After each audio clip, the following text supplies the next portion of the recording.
नेकपाले प्रधानमन्त्री केपी ओलीबाट चालिएको कदम असंवैधानिक मात्रै छैन, त्यो जनमत विरोधी छ, यस अर्थमा लोकतन्त्र विरोधी पनि छ। त्यसैगरी त्यो कदम असंवैधानिक मात्रै होइन, निरङ्कुश पनि छ। निरङ्कुशताको चाहिँ कदमको रूपमा त्यो रहेको छ। त्यसैगरी प्रधानमन्त्री केपी ओलीले चालेको त्यो कदम असंवैधानिक, निरङ्कुश, जनविरोधी खालको अथवा जनमत विरोधी मात्रै होइन, लोकतन्त्र विरोधी छ। त्यसैले यो विषय पहिले नेपाल कम्युनिस्ट पार्टी नेकपाको एउटा अन्तरसङ्घर्षको विषय, केही नेताहरूको विषय या त्यो पार्टीको आन्तरिक विवादको विषय मात्रै रहेको छैन। आज समग्र देशको विषय, समग्र जनताको विषय र हाम्रो देशको लोकतान्त्रिक आन्दोलन, लोकतान्त्रिक व्यवस्था, 7 दशक लामो राजनीतिक सङ्घर्षका उपलब्धिहरूको संरक्षण गर्न सक्ने या नसक्ने, यसलाई निरन्तरता दिन सक्ने या नसक्ने विषयको रूपमा आज व्यक्त भएको छ। यस अर्थमा यस विषयलाई पार्टीको तर्फबाट स्पष्ट रूपले यसलाई भर्त्सना गरिएको छ। त्यो बेठिक भएको कुरो हामीले जनाइसकेका छौँ। यद्यपि ओलीजीको गुटले, ओलीजीको समूहले यसलाई चाहिँ प्रधानमन्त्रीको विशेष अधिकारको रूपमा परिभाषित गर्न खोजिएको छ, प्रधानमन्त्रीलाई काम गर्न नदिएको रूपमा परिभाषित गर्न खोजिएको छ। निश्चय पनि एउटा पार्टीभित्र छलफल हुन्छ, बहस हुन्छ, त्यो पार्टीको आन्तरिक जीवनले देशको जीवनलाई प्रभावित गर्नु हुँदैन, देशको लोकतन्त्रलाई प्रभावित गर्नु हुँदैन, लोकतान्त्रिक प्रक्रियालाई, त्यसैगरी शासन व्यवस्थालाई, डेलिभरी गर्ने कुराहरूलाई प्रभावित गर्नु हुँदैन भन्ने कुरोमा कसैको पनि विमति हुन सक्दैन। र आज त्यही कुरोहरूलाई नै आधार बनाएर जसरी असंवैधानिक कदम चालियो, त्यो असाध्यै इतिहासमा ठुलो गल्तीको रूपमा, गलत कदमको रूपमा यो आएको छ। र यो कुरो आज म यो मञ्चमा उभिएर बोलिरहेको होइन, कि स्वयं प्रतिनिधि सभा विघटन गर्ने बिहान जो क्याबिनेट बैठक भयो त्यसमा उठाएको विषय म भन्दैछु। कि त्यसमा मैले विभिन्न मञ्चहरूमा पनि राखेको छु, यहाँ धेरै कुरा आएको हुनाले सन्दर्भ मात्रमा राख्न चाहन्छु कि प्रधानमन्त्रीको एउटा श्रृङ्खलाबद्ध रूपले चाहिँ यो सोचहरू विकास भएको 3 वर्षका क्रमहरूमा हामी देख्न सक्छौँ। कि हामी सुरुमा कि प्रधानमन्त्री हुँदै गर्दा त्यतिखेर 2 पार्टी गठबन्धन थियो, पार्टी एकता पनि भइसकेको थिएन। यी गृह मन्त्रालय तत्कालीन माओवादीतिर परेको थियो, रामबहादुर थापा गृहमन्त्री भएर जाँदै हुनुहुन्थ्यो र गइ पनि सक्नु भएको थियो। तर ब्याकडेटमा कि चाहिँ राष्ट्रिय अनुसन्धान उहाँको मन्त्रालयबाट प्रधानमन्त्री कार्यालयमा राखियो। तत्कालीन 2 पार्टी बिच थोरै मनमुटाव जस्तो पनि हो, किन गरिएको, यसले के गर्न खोजिएको भन्ने कुरो भएको थियो। अलि पछि सम्पत्ति शुद्धिकरण विभाग प्रधानमन्त्रीकोमा केन्द्रित गरियो, सार्वजनिक बहस भयो, पार्टीभित्र बहस भयो, गठबन्धनमा छलफल भयो। पछि चाहिँ जस्तै राजस्व अनुसन्धान विभाग जो अर्थ मन्त्रालय मात्र रहने कुरोलाई पनि प्रधानमन्त्री मात्र राखियो भन्दा यसले बिस्तारै गठबन्धनभित्र पनि असन्तुष्टिहरू भए, छलफलहरू पनि चले। के आम जनताको बिच, खास गरी मिडियामा पनि प्रधानमन्त्री के गर्दै हुनुहुन्छ, शक्ति केन्द्रित गर्दै हुनुहुन्छ, यो शक्ति दुरुपयोग हुन सक्छ भन्ने कुराहरू त नउठेका होइनन्। यो क्रम सुरुमै 3 वर्ष पहिलो प्रधानमन्त्री हुँदै गर्दा भए सबैले सतर्कतापूर्वक हेरिराखेकै अवस्था थियो। विभिन्न श्रृङ्खलाहरू भए, विभिन्न अध्यादेश के अरे विधेयकहरू आउने क्रमहरूमा क्याबिनेटमा, पार्टीमा केही विरोध छलफलहरू अवश्य भए, तर त्यसलाई कतिपय विधेयकहरू अगाडि लगिएन, फिर्ता पनि गरिए। तर अन्ततः गत वर्षको वैशाखमा एउटा ठुलै एउटा दुर्घटना जस्तो कि चाहिँ हामी विश्वव्यापी रूपले कोरोना महामारी, देशव्यापी रूपमा पनि लकडाउनको अवस्था र चाहिँ स्वास्थ्यका समस्याहरू, अर्थतन्त्र डामाडोल हुने अवस्था, रोजगारी गुमाउने अवस्था, कि जनताले कि काठमाडौँदेखि झापा, काठमाडौँदेखि बर्दियासम्म पनि हिँडेर जाने अवस्था, कि रोजगारी गुमाएर यस्तो चाहिँ मानवीय सङ्कटकै अवस्थामा सरकारले त्यसलाई व्यवस्थापन गर्ने कोसिस गर्दा गर्दै कतिपय नसकिरहेको अवस्थामा एकाएक सबै जनता लकडाउनमा रहेको बेला दल सम्बन्धी अध्यादेश जारी गर्ने, संवैधानिक परिषद सम्बन्धी अध्यादेश जारी गर्ने अवस्था हो। हामी क्याबिनेटमै दृढतापूर्वक यो चाहिँ गल्ती हुन्छ, यो असाध्यै असंवेदनशील कुरो हुन्छ। ठिक छ, कैयौँ कुरोहरू, ऐनहरू परिमार्जन गर्नुपर्ने हुनसक्छ, हाउसमा जाउँ, छलफल गरौँ, सार्वभौम संसदले छलफल गर्छ, त्यहाँ चाहिँ विभिन्न धारणाहरू आउँछ, कतिपय कानुनी कुरोहरूलाई सामूहिक बनाउनु पर्ने पनि हुनसक्छ, तर यस्तो अवस्था होइन। यो कुनै रूपले पनि सान्दर्भिक छैन भनेर हामी क्याबिनेटमा पनि छलफल गऱ्यौँ। पछि आम जनमत बन्यो, उहाँ पछाडि फर्कन बाध्य हुनुभयो। हामी त्यो एउटा श्रृङ्खला देख्न सक्छौँ। के गर्दै हुन्छ, कसरी सोध्नुहुन्छ र उहाँले चाहिँ अलि लोकतान्त्रिक ढङ्गले सोध्नुहुन्छ, अलि सबैलाई विश्वास दिने ढङ्गले सोध्नुहुन्छ या अरू कुनै ढङ्गले भन्ने कुरो त्यतिखेरै पनि देखिएको थियो। पछि आयो कि एकातिर चाहिँ छलफल चल्दै थियो, पार्टीको बैठक चलिरहेको छ, उतातिर चाहिँ एकाएक चाहिँ फेरि अर्को अध्यादेश जारी भयो संवैधानिक परिषद सम्बन्धी, हामीले देखेका छौँ। अनि यो साह्रै भइसकेपछि र संसद विघटन गरेर पछि फर्कने अवस्था देखिसकेपछि 83 सांसदहरूको हस्ताक्षरसहित राष्ट्रपतिज्यूका समावेदन लिएर जाने अवस्था बन्यो र अन्ततः समावेदन पनि 6 घण्टा त्यहाँ पर्खिँदा दर्ता नहुने अवस्थासम्म भयो। पार्टी स्थायी कमिटी बैठक चल्दै थियो, अध्यादेश फिर्ता गर्ने, समावेदन पनि फिर्ता गर्ने र फेरि यो पार्टीको विवादलाई पार्टीमै राखेर बाँकी अहिले चाहिँ लोकतान्त्रिक विधि प्रक्रिया सबै संवैधानिक कुरोहरूलाई एउटा निरन्तरतामा जाने अवस्था बनाउनुपर्छ।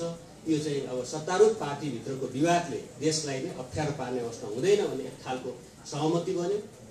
समावेदन फिर्ता भयो, फेरि त्यहाँनिर पनि एक खालको चाहिँ जाल झेल जस्तोको स्थिति। अब आज धेरै चर्चा गर्न आवश्यक पनि छैन कि चाहिँ उहाँले त्यो चाहिँ फिर्ता लिनु होइन अध्यादेश र स्थायी कमिटीको निर्णय छ।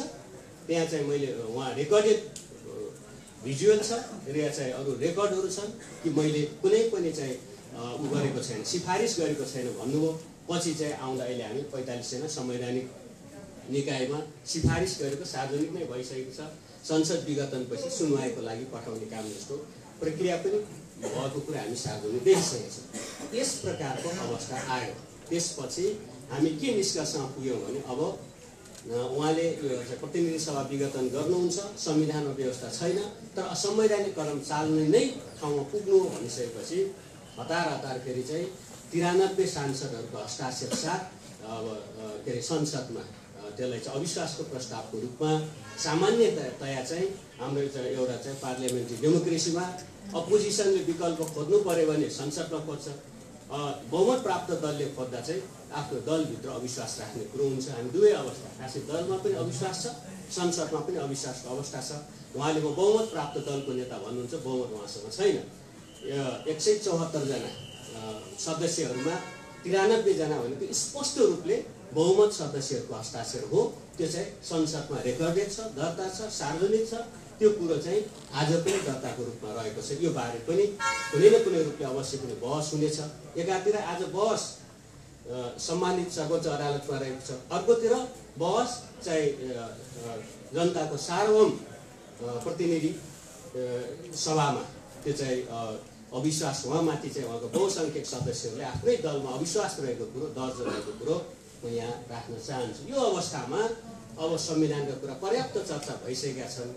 धारा 76 को चाहिँ विभिन्न उपधाराहरूको त्यो चाहिँ शाब्दिक अर्थ के हुन्, त्यसका चाहिँ अब समग्र व्याख्या के हुन् भन्ने कुरो वरिष्ठतम व्यक्तित्वहरूले या पेपरमा पनि स्पष्ट भइसकेको छ। कहीँ पनि छैन, कहीँ पनि उहाँलाई विशेष अधिकारको रूपमा छैन।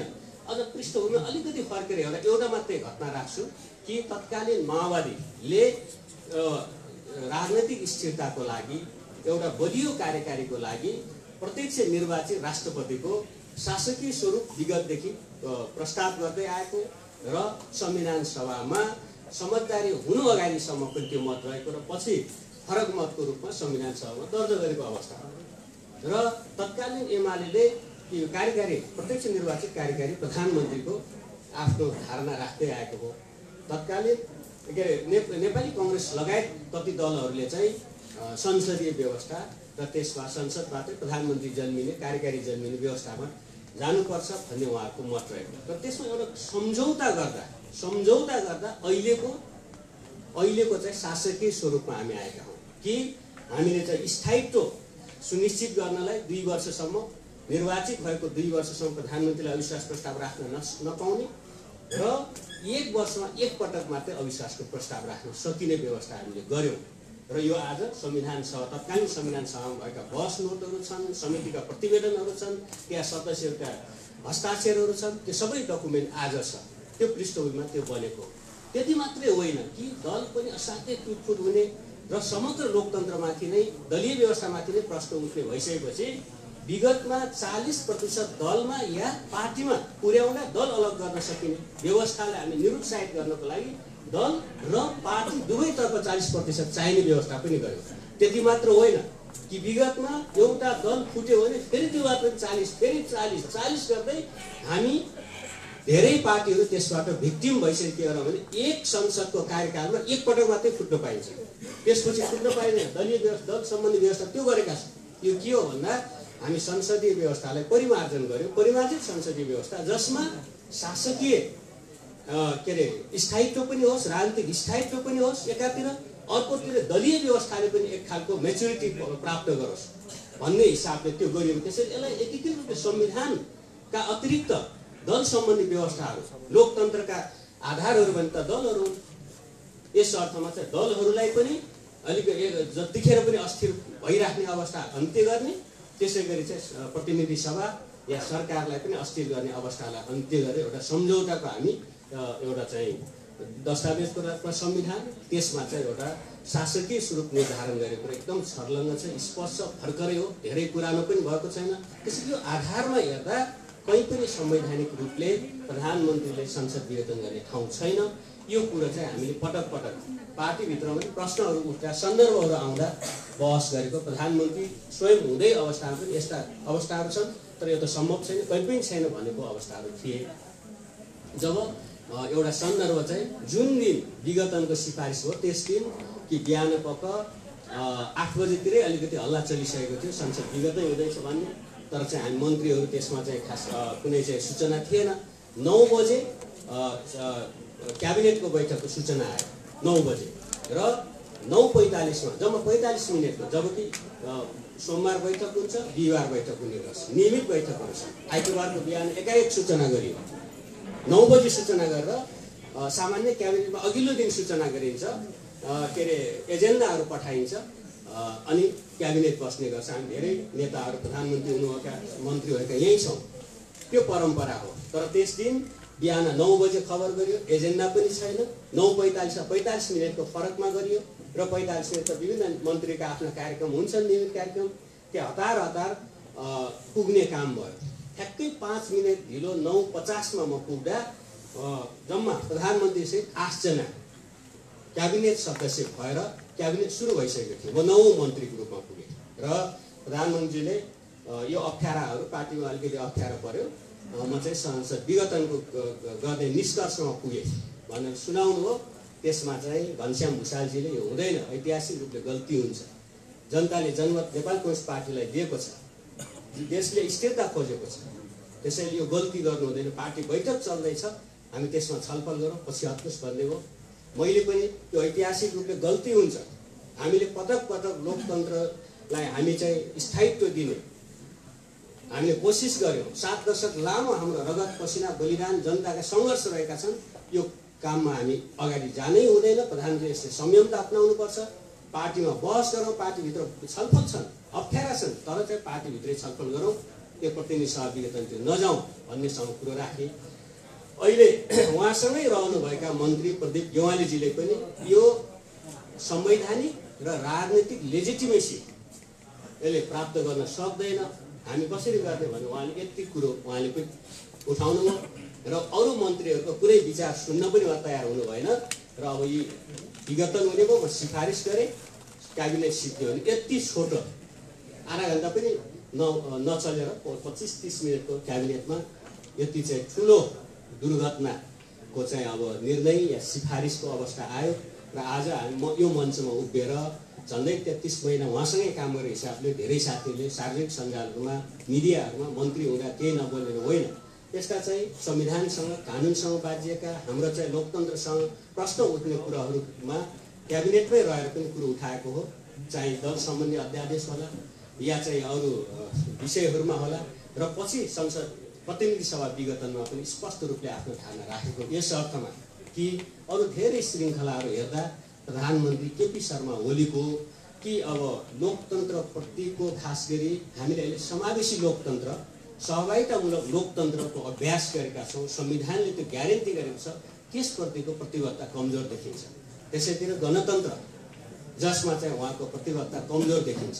यसैगरी खास गरी सबभन्दा धेरै समावेशी लोकतन्त्रको पक्षमा उहाँको प्रतिबद्धता, संघीयता सहितको लोकतन्त्रमा प्रतिबद्धता निकै कमजोर देखिन्छ।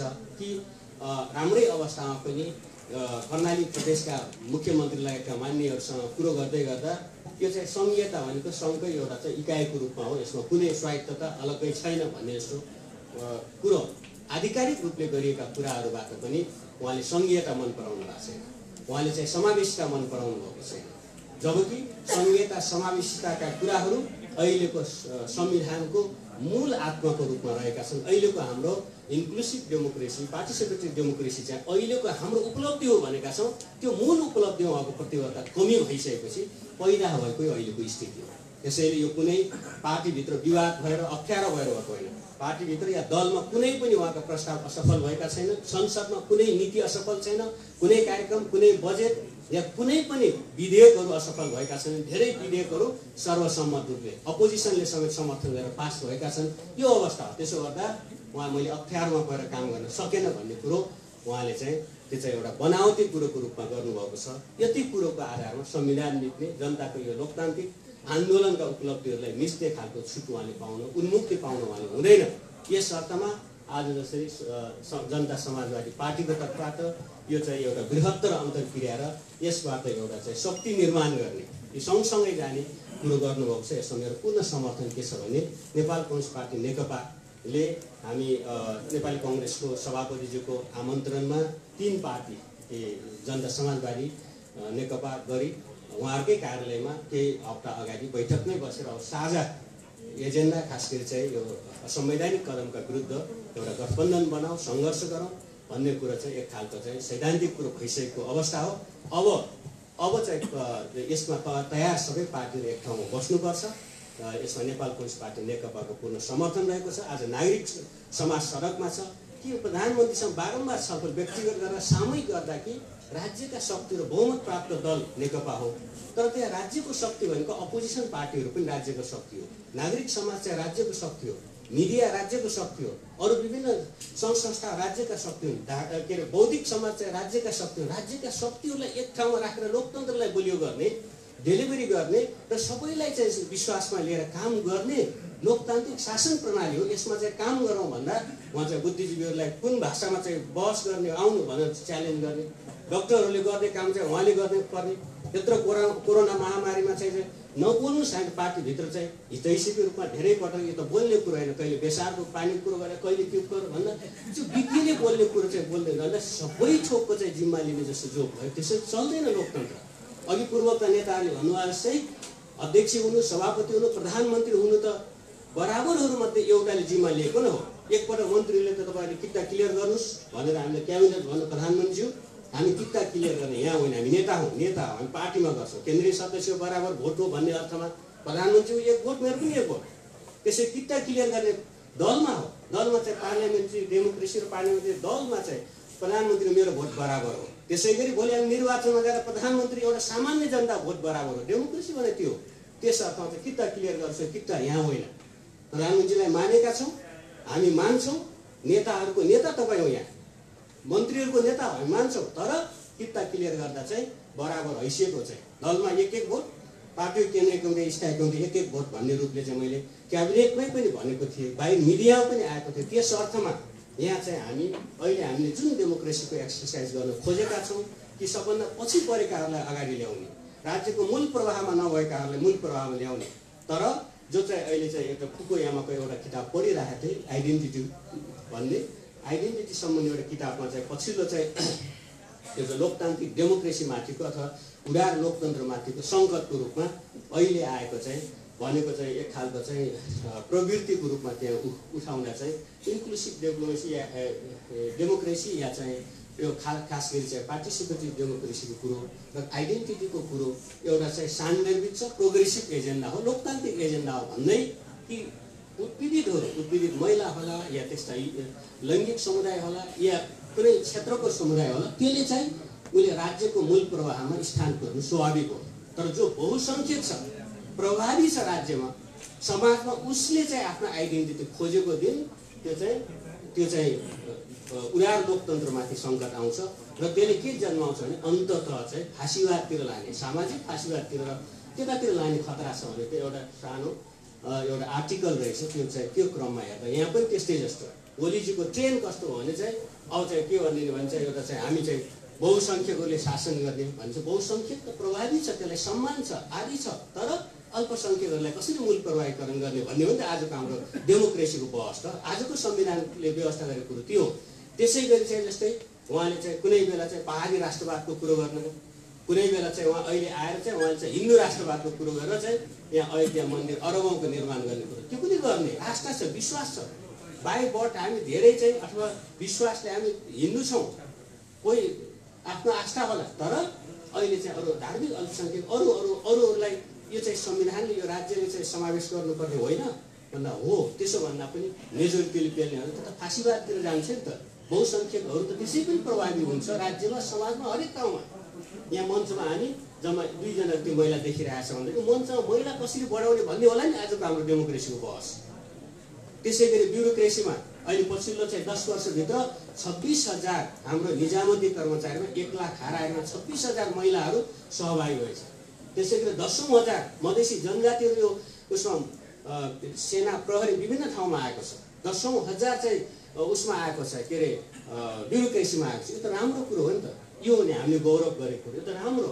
त्यसमा बहुसङ्ख्यक रहेको खसारी समुदायका साथीहरू राज्यमा प्रभावी भएका ठाउँहरू आफू अगाडि रहेको ठाउँलाई बिस्तारै चाहिँ त्यो ठाउँमा अरूलाई ल्याउँदै प्रभावी रहेका नेतृत्वमा रहेका पुरुषहरूले महिलाहरूलाई ठाउँ बनाउँदै ल्याएर अलि बहुसङ्ख्यकमा प्रभावी रहेका पहाडी समुदायले आफ्नो ठाउँ अलिकति घटाउँदै बिस्तारै मधेसी वा थारू या जनजातिलाई ठाउँ दिँदै यसरी हो नि त अहिलेको बनेको। यो हो नि त हाम्रो चाहिँ आजको लोकतन्त्रको सुन्दरता यो हो नि त आजको हाम्रो चाहिँ परिवर्तनको सुन्दरता। यसैलाई नै कमजोर बनाउने गरी उहाँले काम गरेपछि अहिले अन्ततः यो ठाउँमा पुगेको आजको। त्यस अर्थमा यो कुनै साम्प्रदायिक जातीय कुनै के कुरो होइन कि राज्यलाई आज चाहिँ एउटा बृहत्तर एउटा एकीकृत गरेर एकताबद्ध गरेर लाने कुरो हो होल देशलाई एकताबद्ध गर्ने र हामी चाहिँ जस्तै हामी कुनै पार्टीको बहुमत हुन्छ त्यो जनताले दिएको थियो त्यो एउटा कुरो तर त्यसमा अरू विपक्षी दलहरू अरू समूह राज्यका शक्तिहरूलाई एकताबद्ध गरेर अगाडि लाने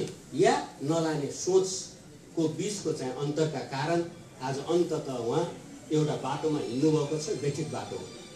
आज नेपाली समाजले यो रुचाएको छैन नेपाली पार्टीहरूले यो रुचाएको छैन नेपाली बौद्धिक समुदाय मिडियाले यो रुचाएको छैन। हामीले एउटा राष्ट्रिय एकता बृहत्तर राष्ट्रिय एकता खोजेको हो नि त। त्यस अर्थमा आज चाहिँ यो मञ्चमा एक खालको बृहत्तर राष्ट्रिय एकता जस्तो कि सबै राष्ट्रिय दलका नेताहरू अरू चाहिँ बुद्धिजीवीहरूको यो चाहिँ उपस्थिति मन्तव्यले सायद त्यो एकता पैदा हो। यो चाहिँ सडकमा पनि व्यक्त हुनुपर्छ न्यायालयमा पनि हाम्रो आवाज पुग्नुपर्छ। त्यसै गरी कि हामी मिडिया सबै ठाउँबाट भयो भने यो आजको साँच्चीकै आजको हाम्रो लोकतन्त्रको सुन्दरता पनि त्यसलाई हामी संरक्षण गर्छौँ प्रतिनिधि सभा पुनर्स्थापना हुन्छ र एउटा लोकतन्त्रले गति लिन्छ। जब 47 सालको संविधान 51 सालको संसद विघटनबाटै जब समस्या हो त्यसपछि चाहिँ यो त्योमाथि द्वन्द्व विभिन्न जनयुद्धका क्रम अरू क्रम हुँदै असफल भयो त्यतातिरको यात्राको जोखिम हो अहिले सबभन्दा बढी। किन पहिलो अभ्यास गर्नु यो अभ्यास सार्थक हुनुपर्छ सार्थक ढङ्गले लानुपर्छ। त्यसो गर्न सकिएन भने यो संविधान पनि बद्दैन यो व्यवस्था बद्दैन र फेरि अर्को नयाँ ठुलो द्वन्द्व देशले बेहोर्ने अवस्था हुन्छ राजनीतिक सङ्कट त्यो। त्यस अर्थमा हाम्रो कसैको पनि चाहना द्वन्द्वतिर होइन सहमतितिर र चाहिँ एउटा संवाद हुँदै फेरि संविधानमै फर्किने लोकतान्त्रिक अभ्यासमै फर्किने नै कुरो नै म यहाँ राख्दै नेपाल कम्युनिस्ट पार्टी नेकपाको तर्फबाट आफ्नो यो प्रतिबद्धता राख्छु कि हामी सँगसँगै सहकार्य गरौँ। धन्यवाद।